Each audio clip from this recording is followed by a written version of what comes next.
The house by the cliffs had always been Steffy's sanctuary. The rhythmic crash of the Pacific below, the salt-washed air threading through the glass windows, the hum of her children's laughter, all of it formed the fragile perimeter of safety she had built after so many years of turbulence. But lately, that safety felt like it was cracking. Small things began to shift, imperceptible at first. A family photo on the mantel slightly tilted, the faint scent of lilies in the hall when no flowers were in the house, the echo of footsteps in the corridor long after everyone had gone to bed. She told herself it was exhaustion, that motherhood and work and grief had twisted her perception. But the unease grew, seeping into her like a cold tide that refused to recede. Every creak in the floorboards seemed to breathe her name. Every shadow seemed to hold a memory she could not bury.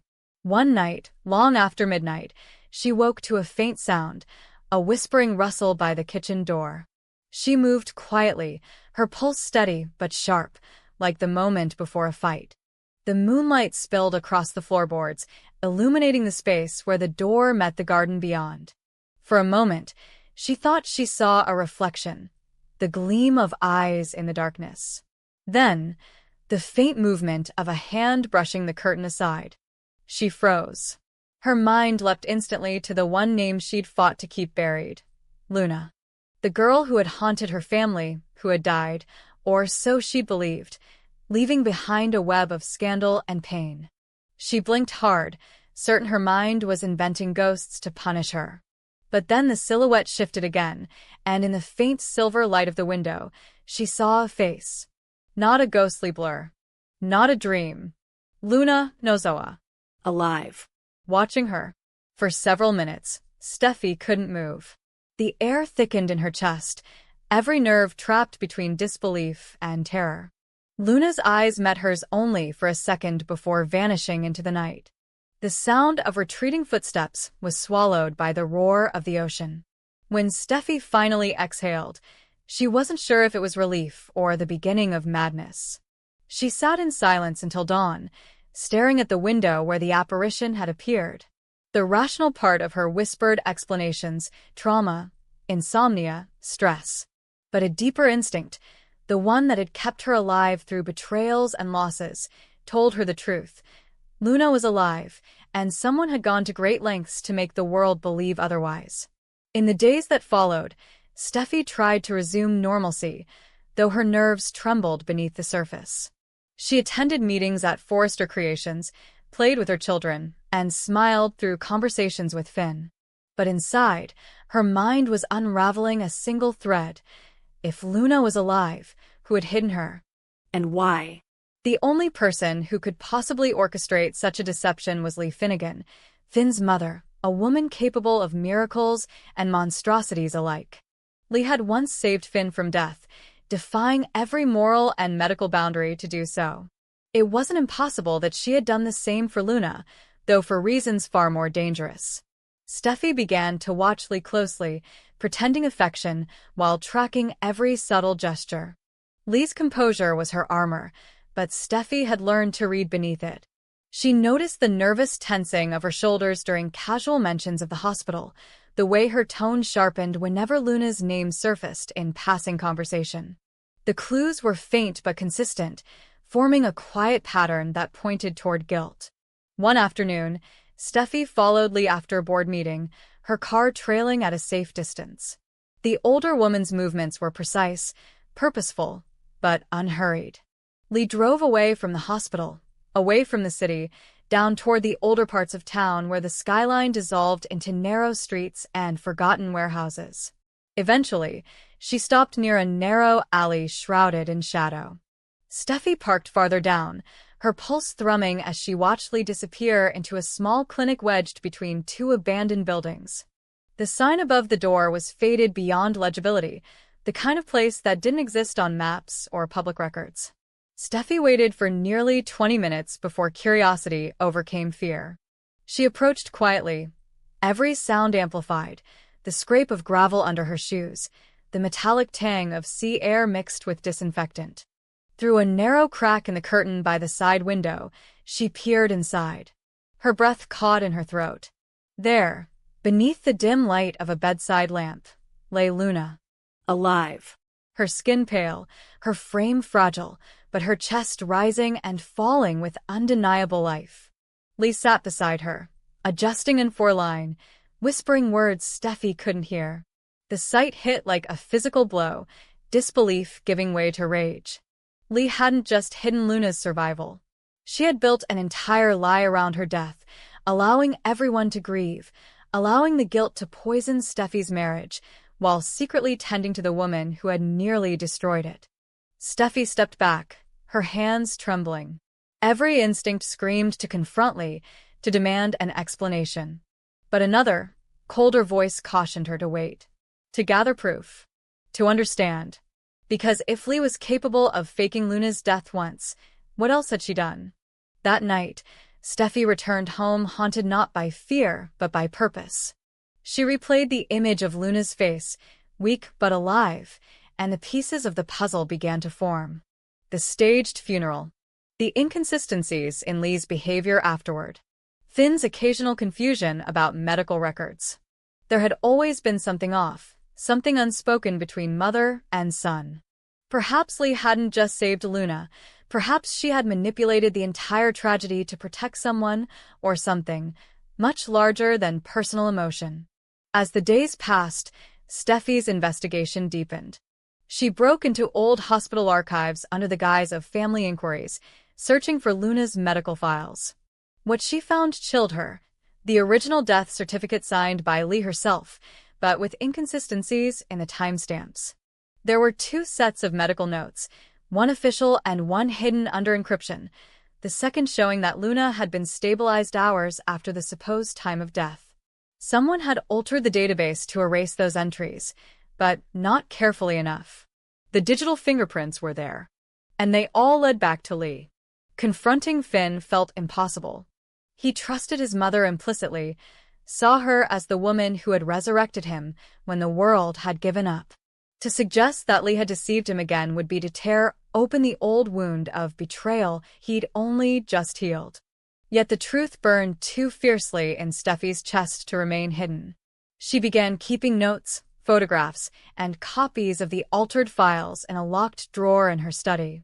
At night, when the house slept, she reviewed them like a ritual, trying to piece together Lee's motive. Then came the second sighting. Steffy was returning home late from Forrester when her headlights caught movement near the garden path. She slowed, her fingers tightening on the steering wheel. The figure darted into the trees, slender, graceful, unmistakable. Luna. This time, she wasn't the weak, trembling patient Steffy had seen through the clinic window. She was standing upright, her posture alert, her eyes scanning the house as though assessing it. Watching. Perhaps even planning. Steffy's heart pounded as she cut the engine and stepped outside.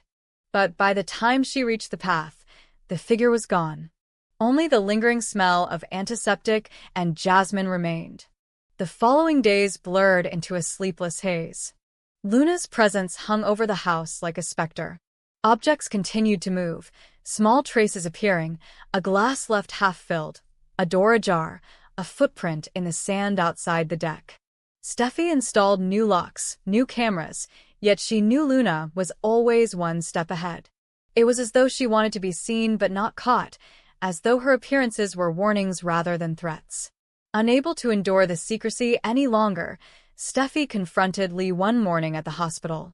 The confrontation began calmly, with Steffy mentioning rumors about Luna's survival. Lee's face barely flickered, but her silence said everything. When Steffy pressed further, Lee's composure cracked. She didn't deny it. She simply said, in a voice so quiet it chilled the room, that some truths were too dangerous to expose. That not everyone was meant to return from the dead. Then she walked away, leaving Steffy trembling with fury and confusion. That cryptic warning became the key that unlocked the next revelation. Through a contact in the medical board, Steffy obtained access to restricted research logs connected to Lee's clinic. Buried within them was evidence of an experimental treatment program, a genetic reconstruction study tied to neurological recovery. Luna had been the first test subject. Her accident, the coma, and her supposed death had all provided the perfect cover for Lee's unauthorized work. Luna's survival was no miracle. It was a calculated risk in a secret medical project. And if exposed, it would destroy Lee's career and implicate Finn's hospital. The truth left Steffy torn between horror and reluctant admiration. Lee had saved Luna's life, yes, but at the cost of ethics and truth. And Luna, rather than grateful, seemed consumed by something darker: obsession, vengeance, or perhaps confusion from her fractured identity. Steffy began to fear that Luna's reemergence wasn't about reunion but reckoning. Late one evening, as rain lashed the windows, Steffy found herself alone again at the Cliff House. The power flickered, plunging the rooms into shadow. In the reflection of the glass, she saw it, that same silhouette, closer this time, standing at the edge of the deck. Her breath hitched as she turned.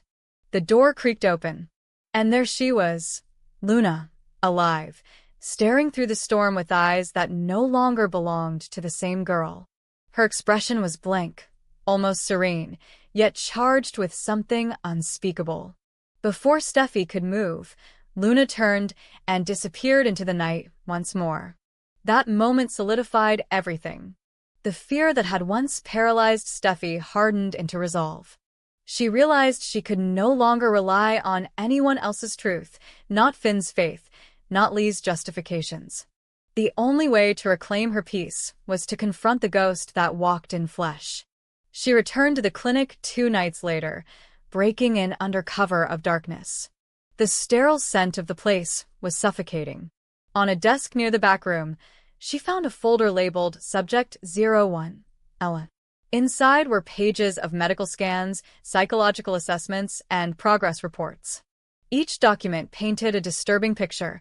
Luna's body had healed, but her mind had fractured. There were notes about altered memory, identity disassociation, and unpredictable behavior. Lee hadn't just saved Luna, she had recreated her. As dawn broke over the cliffs, Steffy stood on the deck, the wind cutting through her like confession. She now knew that Luna's haunting wasn't supernatural, it was scientific. A woman resurrected not through grace, but through manipulation. The thought twisted inside her, merging pity with terror. Somewhere out there, Luna was walking, breathing, remembering fragments of a life that wasn't entirely hers. And Steffy understood that this story was far from over. Because once someone learns how to defy death, they never truly disappear. From that day on, the Cliff House never felt still again. Every wave that crashed against the rocks below carried the echo of a secret too heavy to remain buried.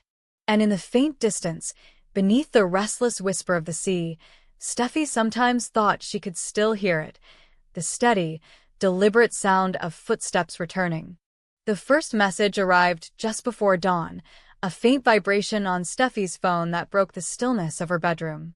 At first, she dismissed it, assuming it was another alert from Forrester Creations or perhaps a reminder for the upcoming wedding. But when her tired eyes focused on the screen, her pulse skipped. There was no sender ID, no name, only a single line of text and an attached photo. The message read, "You were right. She's alive." The image, grainy but unmistakable, showed a figure lying in a hospital bed, half covered by a blanket, with Lee Finnegan sitting beside her. The light in the room was dim, the setting unrecognizable, but what captured Steffy's breath was the face. It was Luna Nozawa. Pale, frail, but alive. For a long moment, she couldn't move. Her hands trembled as she stared at the screen, feeling her heartbeat in her throat. This had to be a prank, a cruel manipulation by someone obsessed with Luna's tragic end. But the details in the photo, the foredrip, the faint reflection of Lee's surgical mask in the window, were too precise, too intimate to be fabricated. The thought that someone had this kind of access sent a shiver through her. She wanted to throw the phone across the room, to erase the image before her mind could make sense of it, yet something stopped her. The instinct that had always guided her, sharper than fear, older than reason, whispered that this wasn't a hoax. Over the following days, more messages followed, each one worse than the last. They arrived at unpredictable hours, sometimes at work, sometimes late at night, always when she least expected. The second included another photo, this time of a medical record with Luna's name partially blacked out but still legible. The note beneath it read, "She's in recovery." Lee made sure no one would ever know. Then came a short video clip, the faint sound of a heart monitor, the soft rustle of fabric, and Lee's voice murmuring something soothing in the background. The footage was brief, but enough to confirm it wasn't staged. Whoever sent these messages knew too much. Steffy's mind became a battlefield. Logic told her it was impossible. Luna's body had been identified, her death mourned, her ashes scattered. Yet her memories of that night returned with painful clarity. Lee's cold professionalism, her refusal to allow anyone else into the recovery ward, the quick cremation arranged before anyone could question it. The more she revisited those details, the less sense they made. Each unanswered question began to fill itself with dread. Her sleep fractured into restless fragments. She would wake to the glow of her phone on the nightstand, each new message clawing at her sanity. Some were taunting, almost poetic. Truth doesn't die, it hides. Others were more clinical, including timestamp reports and coordinates that seemed random until she plotted them on a map. Together, they formed a trail, each location a clue leading closer to a place she didn't yet have the courage to confront. At first, she confided in no one. Not even Finn. Especially not Finn. His devotion to his mother bordered on worship, and any accusation, no matter how careful, would sound like betrayal. But secrets have gravity, and hers was beginning to crush her. Every time she looked at Finn, she saw the echo of his mother's deception mirrored in his eyes. She began avoiding him, blaming work, children, fatigue, anything but the truth. When the final message came, it was almost merciful in its directness. "You want proof? Go to 2413 Whitmore Alley. Room 6. Tonight." Beneath the text was a live GPS pin. No photo, no video, just coordinates pulsing like a heartbeat. Steffi stared at it for hours, pacing the floor, convincing herself it was a trap, that she was walking into someone's deranged fantasy. But curiosity, or perhaps guilt, pushed her beyond reason. She couldn't shake the image of Luna's face in that first photo, couldn't bear the weight of uncertainty any longer. The alley was as desolate as the message promised, narrow, damp, lit only by the flicker of a failing streetlight. Steffi's footsteps echoed softly as she approached the building marked with peeling numbers. The door was unlocked. Inside, the smell of antiseptic hung thick in the air. She moved slowly, the darkness closing around her. And then she saw it. A small examination room, the faint hum of machinery, and on the bed, Luna, motionless but breathing. Lee stood over her, adjusting in four. The shock rooted Steffi to the floor. Her worst suspicion was true. Luna was alive. And Lee, the woman she had trusted with her husband's life, had faked another death. Steffi turned away before Lee could notice her, her heart pounding like thunder in her ears. The revelation hit harder than she could have imagined. Lee's deception was not just an ethical violation, it was personal, intimate, a betrayal woven into the very fabric of her family. Why would she hide Luna? To protect her? To protect Finn? Or to protect something darker still, an experiment, perhaps, or a scandal the hospital couldn't afford to face? The answers were tangled in silence, but the truth no longer mattered. What mattered was that Luna was out there, alive, and her reappearance would change everything. For days, Steffi lived in a fog of disbelief. The messages stopped, as if the sender had fulfilled their purpose. Yet the silence was heavier than the noise. She found herself watching every shadow, waiting for the next shoe to drop. It came, unexpectedly, on a day meant for celebration. The wedding of Hope and Liam was a spectacle of light and luxury, a union meant to heal old wounds and reset the narrative of love in their intertwined families. The air buzzed with laughter, music, the clink of champagne glasses. For a few brief hours, Steffi allowed herself to breathe, to pretend the world beyond this moment didn't exist. But even amid the warmth and joy, she felt it. A prickle at the back of her neck, a disturbance in the air that made her pulse quicken. Something was wrong. Her eyes scanned the crowd, familiar faces bathed in golden light, photographers hovering at the edges, servers gliding between tables. And then she saw it, a figure standing apart, half hidden by a pillar, her posture tense, her face obscured by a wide-brimmed hat and a thin silk scarf. The woman's movements were too deliberate, too cautious. She wasn't mingling. She was observing. At first, Steffi thought it might be paparazzi or an uninvited guest, but something deeper told her otherwise. The outline of the figure, the tilt of her head, they sparked a recognition that made her stomach twist. She moved closer, weaving through the crowd with practiced grace, her eyes never leaving the woman's silhouette. As she drew nearer, the stranger shifted, turning slightly toward the light. And there it was, the same faint scar above the eyebrow, the same sharpness in the jawline. Luna. Steffi's breath caught. For a heartbeat, the world around her blurred. The music, the laughter, the vows, all dissolved into a low hum. Her body moved on instinct.